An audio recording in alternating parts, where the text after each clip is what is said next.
My name is Claire. I'm 32 years old, and for most of my life I've been a ghost. Not the kind that rattles chains or haunts old houses, but the kind that sits at the Thanksgiving table while the conversation flows around her, a void in the family portrait. My existence has been a matter of quiet inconvenience to the two people who created me. I was a duty performed, a box checked. And once I was of legal age, they felt that duty was discharged. It was my 21st birthday when they gave me their gift. Not a car or a check or a piece of jewelry. They gave me a declaration. We were sitting in the sterile white living room of their Connecticut home, a place decorated with such aggressive neutrality it felt more like a showroom than a place where people lived. My father, Richard, cleared his throat, placing his crystal glass of scotch down with a decisive click. My mother, Eleanor, folded her hands in her lap, her posture ramrod straight. "Claire," my father began, his voice holding the same detached tone he used for quarterly reports. "Your mother and I have done our part. We've raised you, fed you, educated you. You are now an adult. From this day forward, we consider the ledger balanced." I remember staring at him, at the faint pattern on his silk tie, trying to understand. Eleanor clarified, her voice as smooth and cold as river stone. "What your father means, dear, is that we have fulfilled our obligations. You owe us nothing and we owe you nothing. You are free to make your own way. You owe us nothing and we owe you nothing." The words didn't land like a bombshell. They were worse. They were a quiet confirmation of everything I had always known. I was not a daughter. I was a long-term investment that had just matured, and whose account was now closed. There was no screaming, no tears. I just nodded, a hollow space opening in my chest. In that moment something inside me shifted. The ghost in their house decided she would learn to haunt. They believed the ledger was balanced. I decided I would be the one to audit the books. And I would make them pay. Every last cent. The past decade has been a masterclass in patience. I finished my degree in forensic accounting, a choice that seemed oddly specific to my few university friends but felt like destiny to me. While they were learning to audit corporations, I was learning to dissect a life, to follow the ghost trails of money through shell companies and forgotten trusts. I took a quiet job at a mid-level firm in New York, living in a small apartment in Queens, a world away from the manicured lawns of my childhood. I was frugal, saving every dollar.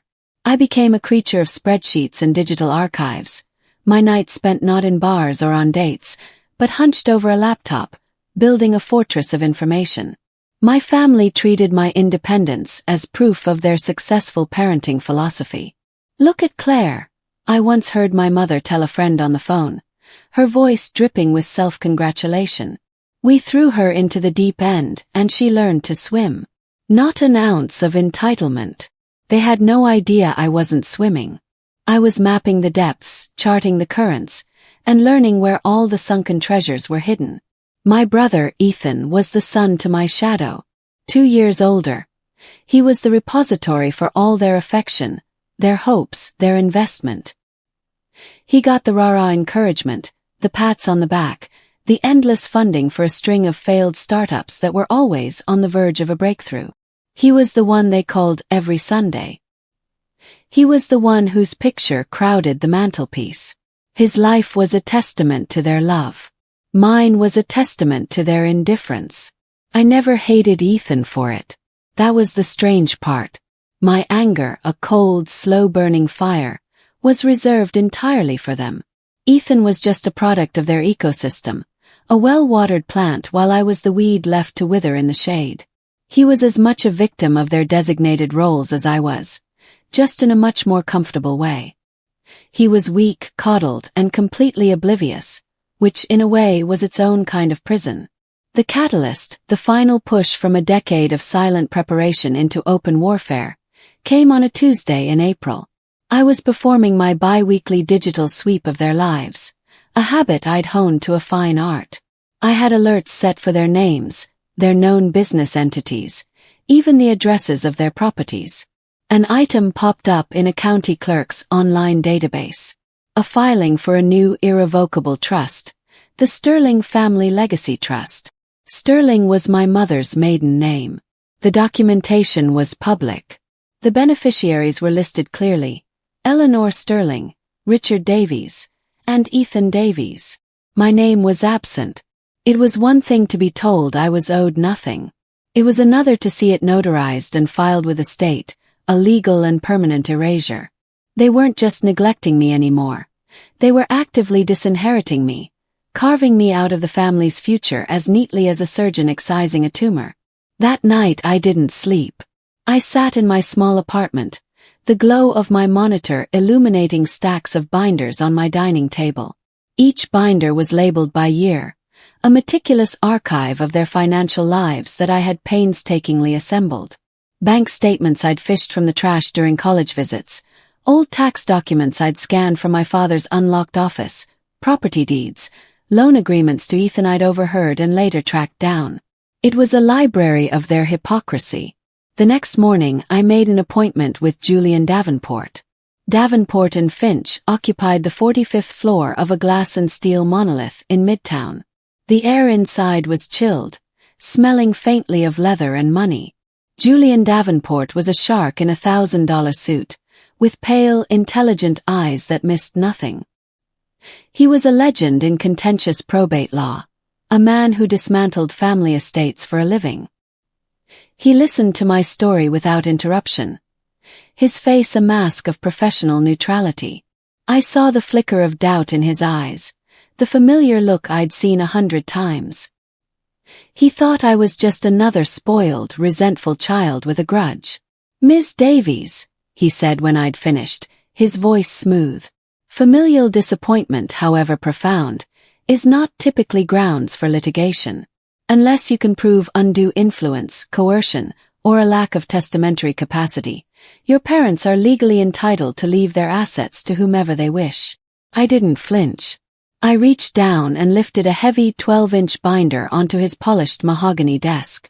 It landed with a solid, satisfying thud. "I'm not here to contest a future will based on emotion, Mr. Davenport," I said, my voice steady. "I'm here to claim what is already mine. I'm here to prove a systematic and deliberate pattern of fraudulent conveyance and improper commingling of marital and personal assets to defraud a legitimate heir of her rightful portion." I opened the binder. The first page was a summary sheet I had prepared. I'd organized everything, cross-referencing every claim with a tabbed document. Tab A. I began, my voice crisp and clear. My father's tax returns from 1998 to 2005. Notice the income declared from his consulting business. Now, at Tab B, you'll find bank statements from a secondary account at a different bank for the same period. This account, under the name RD Consulting, a sole proprietorship, shows deposits totaling nearly $2 million that were never declared as income. This wasn't just tax evasion. This was income being siphoned off the family's books before it could be considered a shared marital asset. Davenport leaned forward, his professional boredom evaporating. He flipped to Tab B. His eyes scanned the pages. "Furthermore," I continued, flipping to the next section, "Tab C is a loan agreement drafted by my father for my brother Ethan in 2016. A sum of $500,000 for his tech venture, ConnectSphere. Tab D shows the company's dissolution a year later, insolvent. Tab E is an email from my father to my mother, which I found on the family's cloud server, stating he was writing off the loan to Ethan as a loss, but there is no record of him ever attempting to collect on the debt. It wasn't a loan. It was a gift, structured as a loan to avoid gift taxes and to deplete the communal estate in favor of one child over the other. A clear case of asset diversion. For the next hour I walked him through it all. The vacation condo in Belize, purchased through a Cayman Islands LLC to hide ownership. The art collection, a dozen valuable paintings bought at private auctions for cash, never insured, never appraised, their value completely off the books.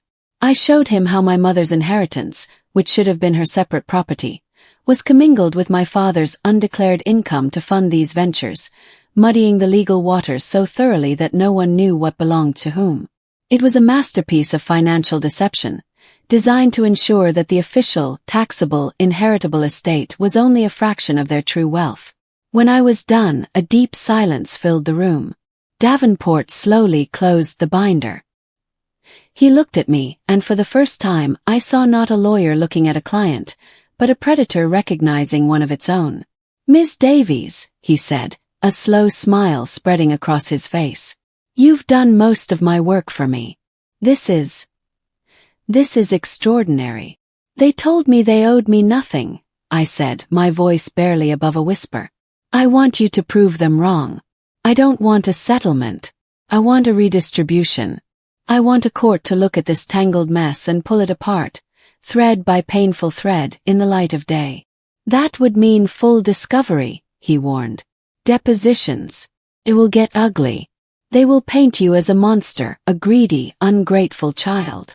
"I've been a ghost in their lives for 32 years, Mr. Davenport," I replied, meeting his gaze. "I think it's time I became a monster." The first shot was fired via registered mail. Davenport drafted a formal notice of claim, a dry, legal document that landed in their pristine world like a grenade. It informed them that I, Claire Davies, was asserting a claim against the marital estate of Richard and Eleanor Davies, alleging fraudulent conveyance and seeking a full, court-ordered accounting of all assets, held jointly, separately, or in trust, dating back 20 years. The response was faster than I expected. My mother called me that evening.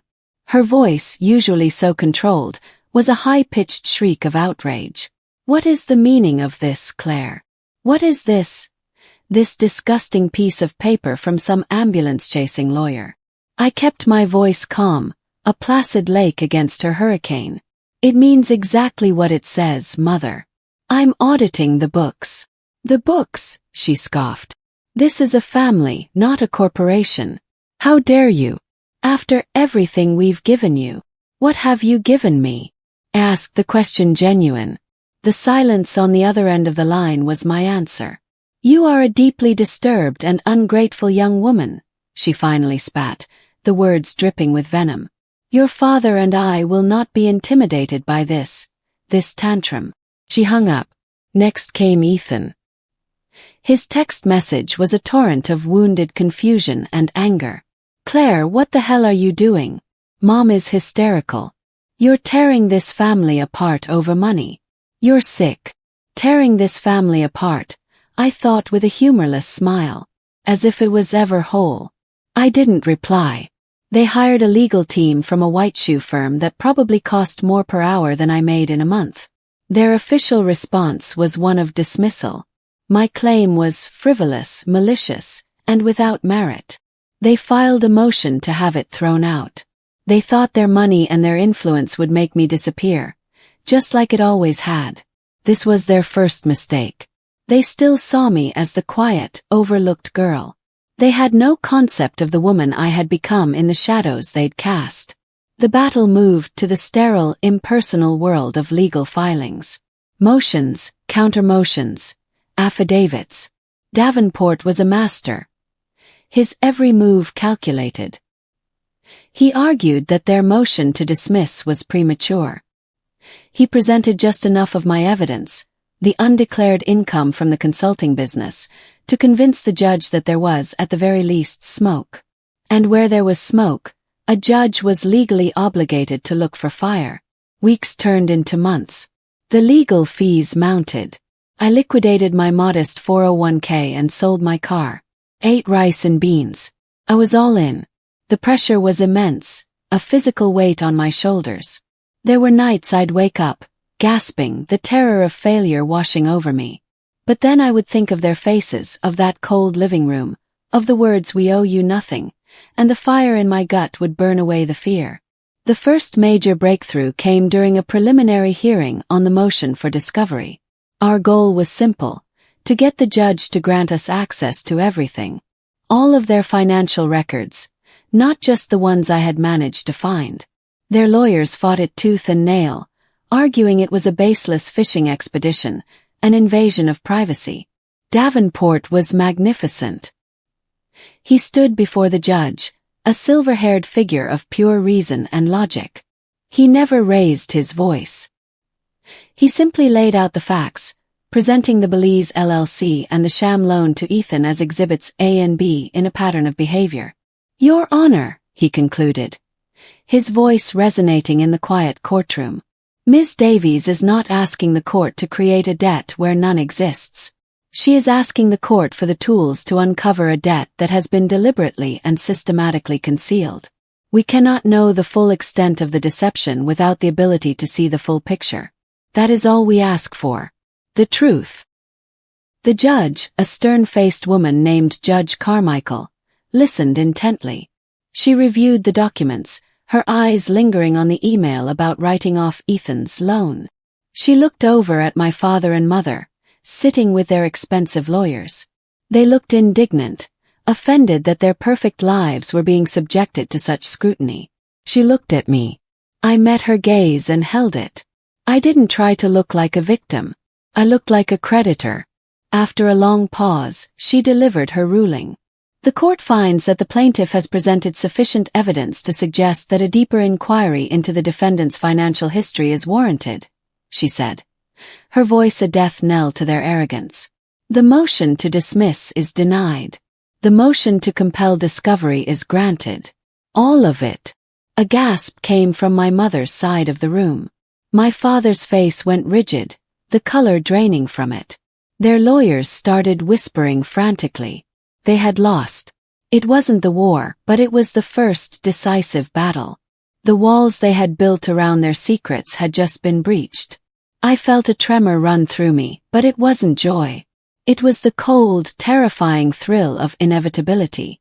I had set a machine in motion, a machine of pure, unadulterated justice, and it was now unstoppable. That evening, I did something I hadn't planned. I drove the 2 hours from the city to Connecticut. I didn't call ahead. I parked down the street and walked up the long, familiar driveway to the house that had never been a home. The lights were on, casting a warm, inviting glow that was a complete lie. I rang the doorbell. My father answered. He saw me and his face, already pale and strained, turned to stone. The fury in his eyes was volcanic. What do you want? He hissed. I just wanted to see you, I said, my voice eerily calm. You have your answer from the court, he snarled. You'll get nothing. You've ruined this family, all for nothing. I took a step closer, forcing him to hold his ground. I looked past him into the perfect, soulless foyer. I could hear my mother weeping somewhere inside. You told me once that the ledger was balanced, I said, my voice low and clear, a shard of ice. You said you owed me nothing. Judge Carmichael seems to think you might have miscalculated. I held his gaze, watching the mask of the powerful patriarch crumble, revealing the terrified man underneath. He was seeing me for the first time. Not as the negligible daughter, but as the reckoning he had created. Get your accountants ready, Dad, I said softly. The audit is just beginning. I turned and walked away, not looking back. The night was cold, but for the first time in my life I didn't feel the chill. I felt only the clean, hard, and righteous weight of the debt finally coming due. If you like this story, please like this video, subscribe to the channel and share your impressions of this story in the comments. To listen to the next story, click on the box on the left, and thank you for watching.